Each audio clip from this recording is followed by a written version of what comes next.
everybody, it's Ryan Harris of SnoWest Magazine.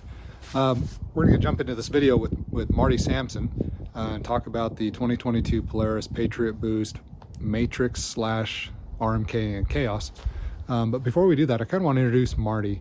Marty has been around at Polaris for quite a while. He's currently the Snowmobile product manager, which means he's over the entire lineup. So last year, the focus was on the Matryx trail platform.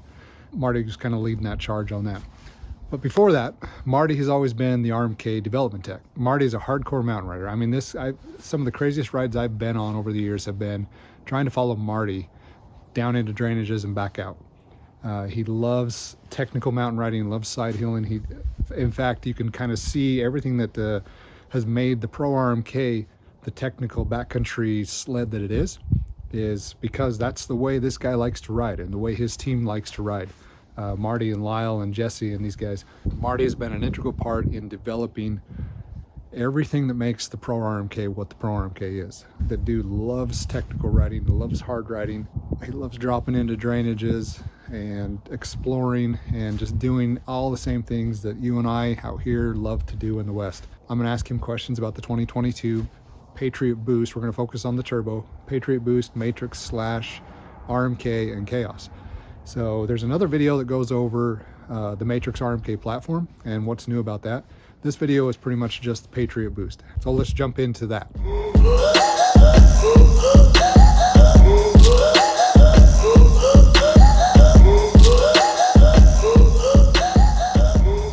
How long has the turbo been an idea in your department? We'll start with this. So if you look back and we think about how long we've been working on and developing how to bring a two-stroke turbo to market from a manufacturer standpoint, I'd say that the first work that started going into this was between 8 and 9 years ago. So it's been a long process of how do you appropriately put a turbo on a two-stroke and make it run and give it the reliability and the durability and the ease of use that'll come with the Patriot Boost. So it's been a long development process. So just real quick, why is a two-stroke harder to turbo than a four-stroke? If you look at turbo two-stroke, there's a lot of things that are very different about a two-stroke or a turbo on a two-stroke than a turbo on a four-stroke. The primary one is a two-stroke uses the pipe to tune the combustion efficiency and the combustion stability in the cylinder. So the reason a two-stroke pipe is the shape it is because it feeds a wave back through the exhaust port and controls the combustion in the cylinder. So when you start doing things like putting pressure on the intake side of a two-stroke engine with a boosted solution like a turbo, you start to change a lot of how that feedback works. And what typically happens is the combustion, the stability of where you're running at the right fuel air ratio gets very narrow on a two-stroke. On a four-stroke, that's much easier to control because you're turning off and on the combustion. You have the control with combustion because you're not using the exhaust system to control the stability of that in the cylinder like you do on a two-stroke. Okay. So there's just a lot of difference in how the two engines work. So when you developed the 850 Patriot, you knew you had the turbo coming along with it, right? Yeah, when we launched 850 Patriot in 2019, we talked a lot about changing the level of durability of two-stroke engines and bringing something that was a much more highly durable and designed to take the power of an 850. But at that point, we already knew that we were planning on bringing Patriot Boost to market, and so that engine was designed around the power levels that we're making with the Patriot Boost. And a lot of work went into making that base engine, the core engine, capable of handling the power that we're talking about with Patriot Boost. And if you think back when we launched, we talked a lot about a new crankshaft and larger bearings and connecting rods that could take more power and be highly durable and highly reliable.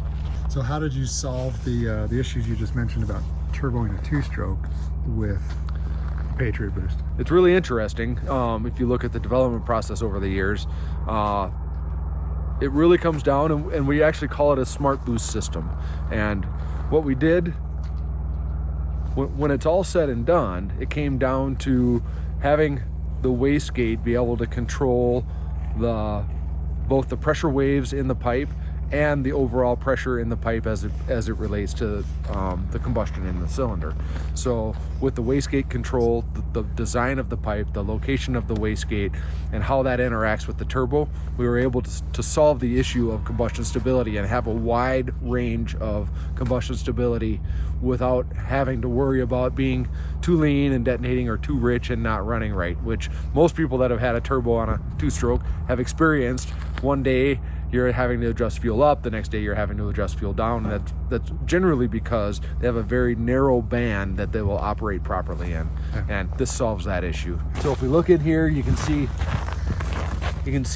some of the main components of the turbo. So we're looking at the pipe here. It looks a lot like a typical two-stroke pipe, but the big difference is it's got a wastegate mounted right in the side of the pipe in the big section of the cone of the pipe.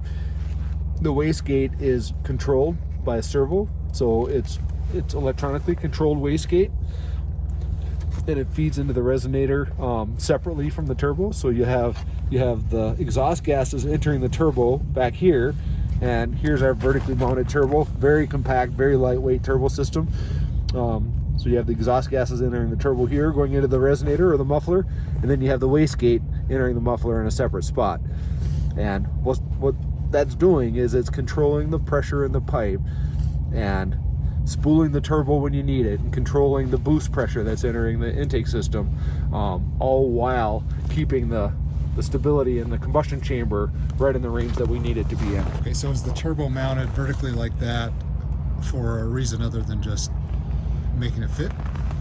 Yeah, there's a few reasons, but one of them is actually to make it fit. We can mounting it this way lets us make it very compact. But the other thing it does is it let us integrate it right with the exhaust system and combine the turbo and the diffuser system all into one in a very compact package. So really, it has a lot to do with fitting it in there, making it small and making it light. As you can see, the bodywork on this sled is as slim as our non-turbo sled, so we're able to package it very, very tightly. You mentioned something about the reed cage system. We can't really see it because it's tucked back in there. On the airbox, a turbo engine typically would want a very small airbox because it lets you build pressure in the airbox very quickly and control the amount of time it takes to build that pressure and get the response. So when you have a very small airbox, when you're in a transition period where you're squeezing the throttle, you need a lot of air for an acceleration event, for throttle response. And what we're able to do is we're able to, with the airbox being very small, we put a reed cage on the airbox. So that allows the air into the airbox for that throttle response event. And then as soon as the turbo is building any boost or any pressure in the airbox, those reeds close back down and it lets the boost build very quickly. So we get instant throttle response from having all the air available that the engine needs. And then with a very small airbox, we're able to build very, very fast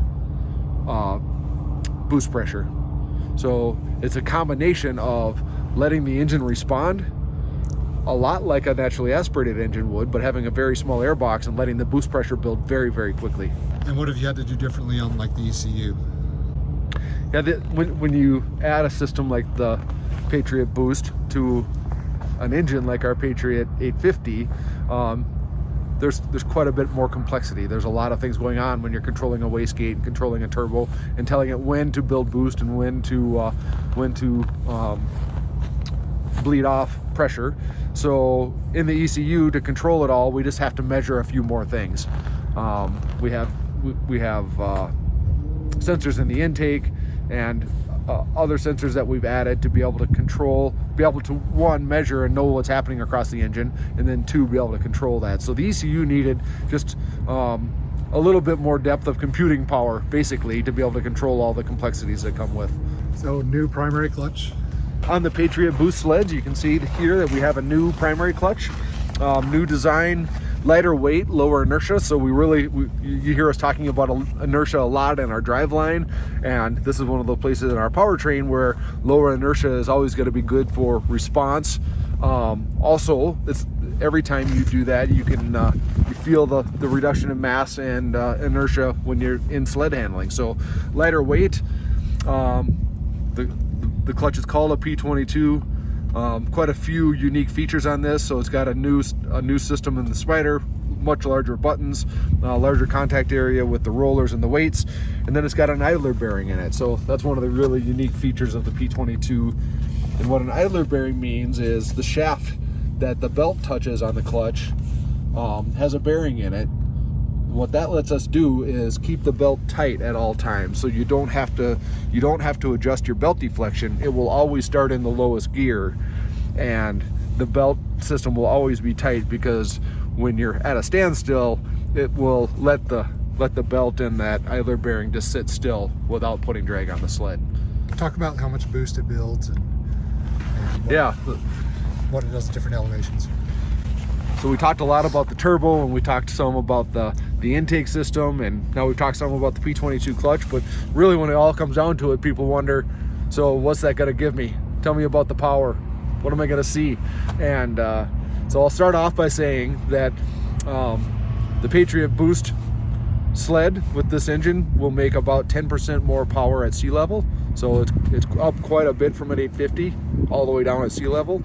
And then if we take that up to 10,000 feet, so span the range and we talk about what it's going to do for you at 10,000 feet, it's going to be out about 50% more power at 10,000 feet. And that's because the system is able to compensate for the altitude change, and it will always build about the same amount of power up to 10,000 feet. So huge gap. For those that understand or like to know how much boost, what's it take in boost to make 50% more power than an 850 at 10,000 feet, it's about 8.5 psi of boost up at 10,000 feet.